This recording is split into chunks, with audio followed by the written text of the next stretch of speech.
ఓం నమః శివాయ. ఓం నమో నారాయణాయ. ఓం శ్రీ స్వర్ణాకర్షణ కాళభైరవాయ నమో నమః. ఓం నరదృష్టి నివారణ సంచిత కర్మ ప్రారబ్ధ కర్మ ఆగమిక కర్మ దగ్ధ నివారణ తులాభార కాళభైరవాయ నమో నమః. ఓం కాళకాలాయ విద్మహే కాళాతీతాయ ధీమహి తన్నో శ్రీ స్వర్ణాకర్షణ కాళభైరవ ప్రచోదయాత్. హరి ఓం. మా ఛానల్కి స్వాగతం. చూస్తున్న వీక్షకులకు ప్రేక్షకులకు ప్రియ కాళభైరవ భగవద్బంధులకి స్వాగతం పలుకుతూ మమ్మల్ని ఎంతగానో ఆదరిస్తూ ఉండబడినటువంటి ప్రియ సోదర సోదరీమణులకు, ఆధ్యాత్మిక వ్యక్తులకు, జ్యోతిష్య అభిమానులకు, సనాతన ధర్మ సంరక్షకులకు అందరికీ కూడా కార్తీక మాస అమావాస్య శనివారం ఆదివారంతో కూడుకున్న అమావాస్య సందర్భంగా ఎలాంటి విధి విధానాలు పాటించాలో ఈ వీడియోలో సవివరంగా సంపూర్ణంగా తెలుసుకుందాం.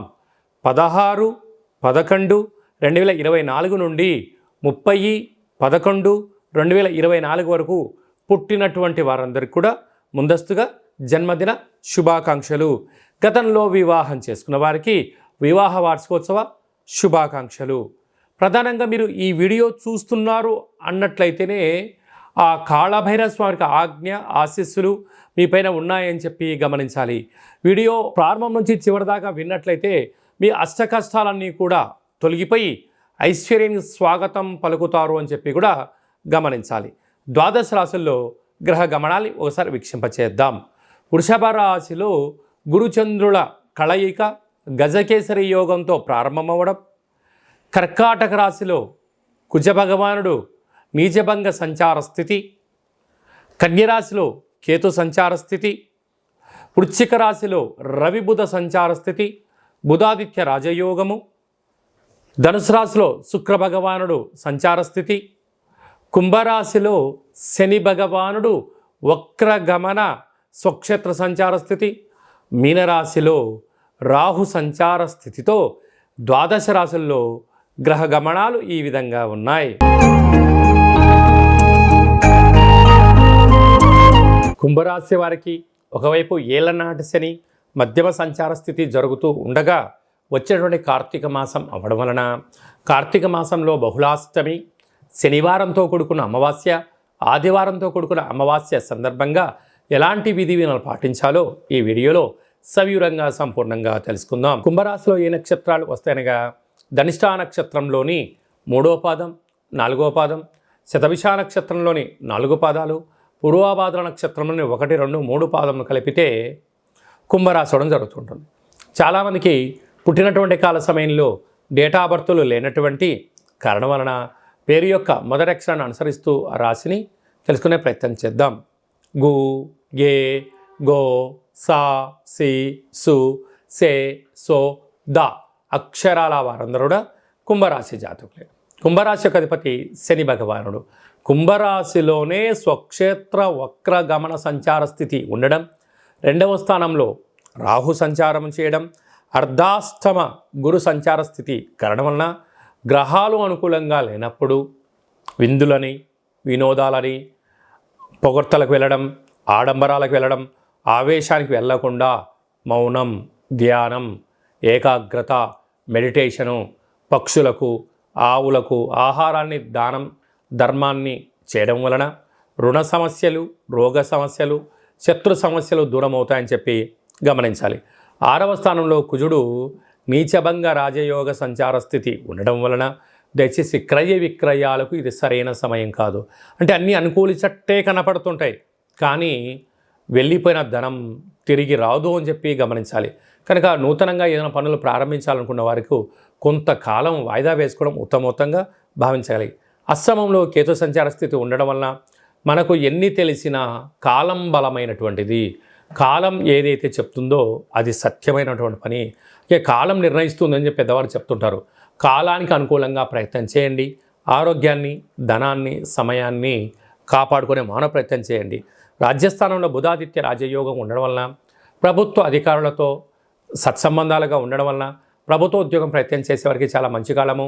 అలాగనే ఉద్యోగంలో ఉండబడే వారికి ప్రమోషన్స్ రావడము, విదేశాలకు వెళ్ళాలని మీ కోరిక నెరవేరబోతుందని చెప్పి గమనించాలి. లాభస్థానంలో శుక్రుడు ఉండడం వల్ల ఇంటికి ఉపయోగపడేటువంటి ఫోన్లు కానీ, ల్యాప్టాప్లు, బంగారు ఆభరణాలు, ఏసీలు, రిఫ్రిజిరేటర్లు కొనుక్కొని ఇంటిని సుందరంగా అలంకరించాలి అని మీ కోరిక నెరవేరబోతుంది.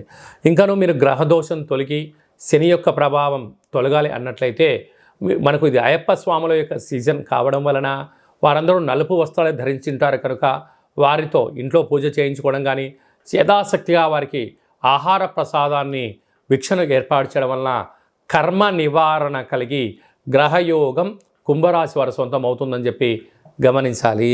ముఖ్యమైనటువంటి పండగల గురించి, తిథుల గురించి సవివరంగా సంపూర్ణంగా క్లుప్తంగా తెలుసుకుందాం.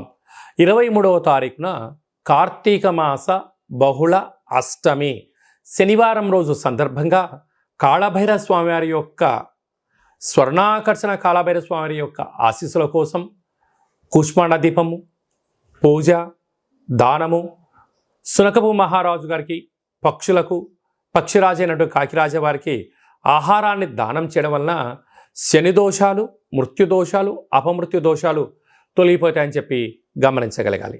29వ తారీఖున మనకు మాస శివరాత్రి, 30వ తారీఖున శనివారము, అలాగే డిసెంబర్ 1వ తారీఖున ఆదివారం అమావాస్య.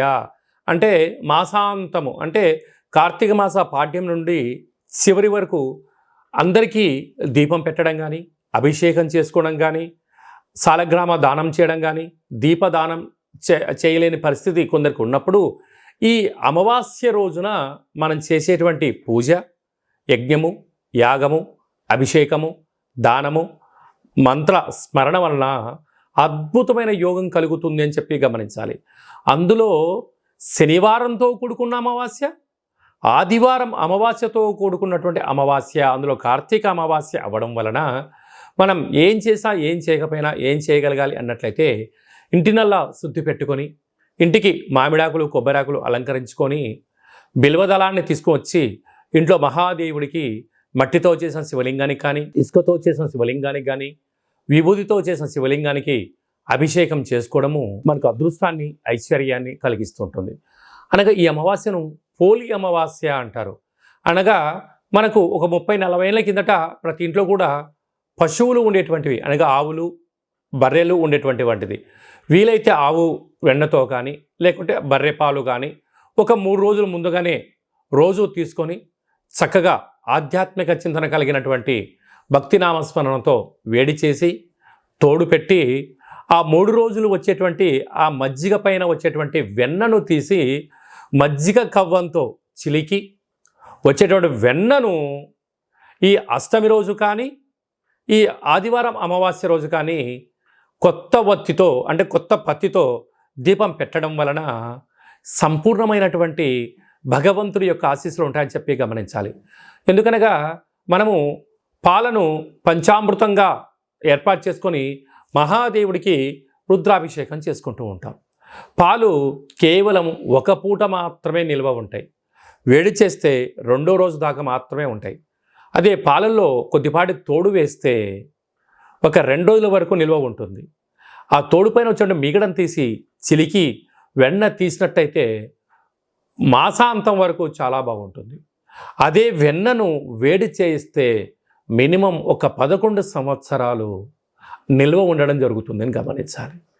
కనుక అలాంటి వెన్నతో దీపం పెట్టడం వలన పుష్కర కాలంలో, అంటే గతంలో 11 ఏళ్ళ నుంచి మనం బాధపడుతున్న వారందరికీ కూడా దోషం తొలగి రాబోయే 12 ఏళ్ళ వరకు ఐశ్వర్యము మన అందరి సొంతమవుతుందని చెప్పి గమనించాలి. కనుక ఈ ఒక్క విధి విధానం పాటిద్దాం, మహాదేవుణ్ణి తృప్తిపరుద్దాం, పోలి అమావాస్య రోజు దీపాన్ని పెడదాం, చేసే ప్రయత్నం చేద్దాం. మీకు అలా కుదరలేదు అనుకుంటున్న వారందరూ కూడా మీ యొక్క గోత్రనామాల్ని పంపించినట్లయితే మీ పేరు పైన పాలును తీసుకొని తోడు వేసి పెరుగును చేసి చిలికించి ఆ యొక్క వెన్నతో దీపాన్ని పెట్టి మీ గోత్రనామాలతో పూజ చేసి మీకు ఇదంతా కూడా వాట్సాప్ కాల్ ద్వారా, వీడియో కాల్ ద్వారా చూపించి స్వామివారి యొక్క ప్రసాదాన్ని మీకు ఇంటికి కొరియర్ చేయడం జరుగుతుంది అని చెప్పి గమనించాలి. అలాగనే ఈ యొక్క కార్తీక మాసంలో స్వర్ణాకర్షణ కాళభైరవ స్వామి వారు ఉంటారు. కనుక బిల్వదళంతో మహాదేవుడికి అర్చన చేసుకోవడం, విభూతితో అభిషేకం చేసుకొని ఆ విభూతిని లలాట స్థానంలో పెట్టుకోవడం వలన బ్రహ్మ రాసిన వ్రాతను కూడా తొలగించుకొని మనకేం కావాలో అది మనసులో అనుకోవడం వలన అద్భుతమైనటువంటి ఐశ్వర్యం, ఆనందం మన సొంతమవుతుంది. కనుక ఈ స్వర్ణాకర్షణ కాళభైరవ స్వామి యొక్క పూజా విధానము, ముడుపు, దీపము, కూష్మాండ దీపము, అభిషేక హోమ కార్యక్రమాలు చేయించాలి అనుకున్న వారందరూ ఈ కింద మనం సంప్రదించినట్లయితే మీకు వీడియో కాల్ ద్వారా పూజా కార్యక్రమం చేయించి ప్రసాదాన్ని కూడా తమరికి అర్థం చేయడం జరుగుతుందని చెప్పి గమనించాలి. అలాగనే ఈ యొక్క పాత్రను స్వర్ణాకర్షణ కాళభైరవ స్వామి యొక్క అక్షయ పాత్ర అంటారు.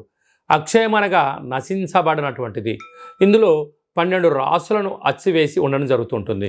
ఈ యొక్క పాత్ర సహాయం చేత ప్రతిరోజు మనం ఇంట్లో పూజ చేసిన తర్వాత ఉదయం కానీ సాయంత్రం కానీ ఇలా శబ్దం చేయడం వలన ఓంకార శబ్దం రావడం జరుగుతుంటుంది.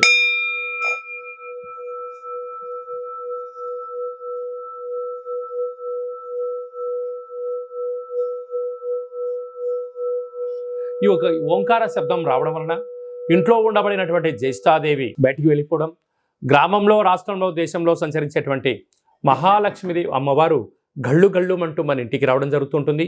ఈ అక్షయ పాత్ర, ఓ కాళభైరవ స్వామి యొక్క పిరమిడు, డాలరు, కంకణము, ఒక 27 రకాల వస్తువులతో దిష్టి తీయించి మీకోసం ప్రత్యేకంగా పూజ చేయించి ఈ పూజా కార్యక్రమంతో కూడా వాట్సాప్ కాల్ ద్వారా మీకు వీడియో కాల్ చేయించి కొరియర్ ద్వారా తమకి అందజేయడం జరుగుతుంది.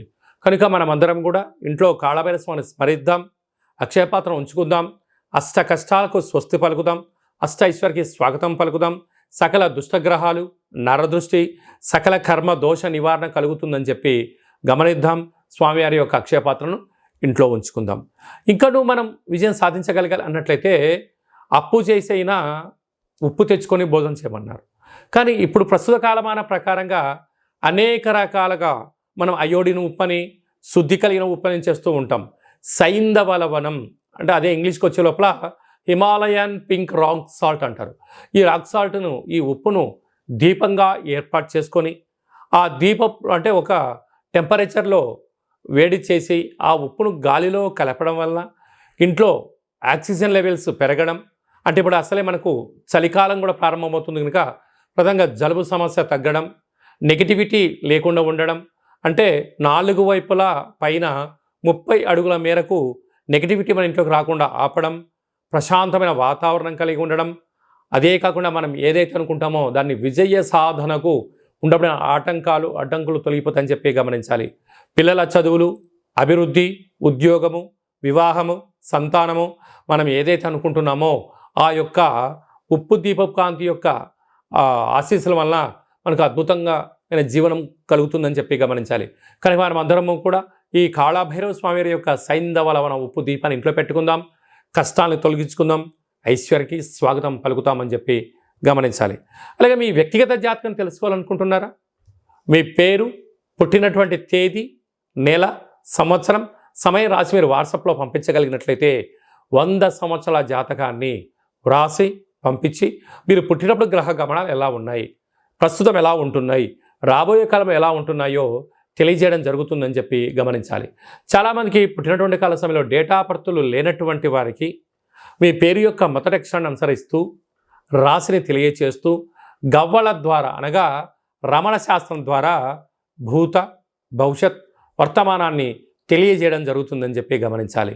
కనుక అపాయింట్మెంట్ తీసుకొని సంప్రదించగలిగినట్లయితే మీ యొక్క జాతకాన్ని సంపూర్ణంగా చెప్పి మీ యొక్క గోత్రనామాలతో కాళభైరవ స్వామి దగ్గర దీపము, అలాగనే విశేషమైనటువంటి ముడుపు కట్టి మీకు వీడియో కాల్ కూడా చూపించడం జరుగుతుందని చెప్పి గమనించాలి. మీ భార్యాభర్తలు తరచుగా గొడవ పడుతున్నారా? జాతకంలో ఏమైనా దోషాలు ఉంటే ఇలా జరుగుతుంటాయి. కనుక ఎందుకు గొడవ పడుతున్నారు, ఎందుకు పోలీస్ స్టేషన్ల దాకా వెళ్తున్నారు, ఎందుకు కోర్టు సమస్యలో బాధపడుతున్నారో మీ యొక్క పేర్లలో స్వల్పమైన మార్పులు చేయడం వలన అద్భుతమైన ఆనందం కలుగుతుందని చెప్పి గమనించాలి. మీ అబ్బాయి కానీ అమ్మాయి కానీ తరచూ వివాహ ప్రయత్నం చేస్తుంటే అవ్వట్లేదా? ఎందుకు అవ్వట్లేదు? జాతకంలో ఎలాంటి యోగం ఉంది, ఎలాంటి దోషం ఉంది కూడా తెలుసుకుందాం. ఎవరికైనా కాళభైరవ మంత్ర సాధన ఎలా చేసుకోవాలి, చేసుకోవడం వల్ల సాధన చేయడం వల్ల ఎలాంటి ఫలితాలు ఉంటాయి, అనేటువంటిది కూడా మన యొక్క దేవాలయంలో శిక్షణ ఇవ్వడం కూడా జరుగుతుందని చెప్పి గమనించాలి. అందరిపైనను శ్రీ స్వర్ణాకర్షణ కాళభైరవ స్వామి ఆశీర్వాదాలు ఉండాలని కోరుకుంటూ ఆశీర్వచనం. నమస్తే అస్తు భగవన్ విశ్వేశ్వరాయ మహాదేవాయ త్రయంబకాయ త్రిపురాంతకాయ త్రికాగ్నికాలాయ కాలాగ్ని రుద్రాయ నీలకంఠాయ మృత్యుంజయాయ సర్వేశ్వరాయ సదాశివాయ శ్రీమన్మన్మహాదేవాయ నమో నమః. శతమానం భవతి శతాయుః పురుష సతేంద్రియ ఆయుష్యేవేంద్రియే ప్రతితిష్టతి. ధనం ధాన్యం బహుపుత్రలాభం శత సంవత్సరం దీర్ఘమాయుః. సర్వే జనా సుఖినో భవంతు. లోకా సమస్తా సుఖినో భవంతు. సర్వం శ్రీ స్వర్ణాకర్షణ కాళభైరవ దేవతార్పణమస్తు. హరి ఓం. ఈ వీడియో మీకు నచ్చినట్టయితే ఒక చిన్న లైక్ చేయండి, షేర్ చేయండి. మీరు ఎవరి క్షేమాన్ని కోరుకుంటున్నారో, మీ క్షేమాన్ని ఎవరైతే కోరుకుంటున్నారో వారందరికీ కూడా కాళభైరవ స్వామి వారి యొక్క ఆశీస్సులు కలగాలని కోరుకుంటూ ఫార్వర్డ్ చేసి హిందూ ధర్మాన్ని కాపాడండి. భగవంతుడి యొక్క ఆశీస్సులు పొందండి.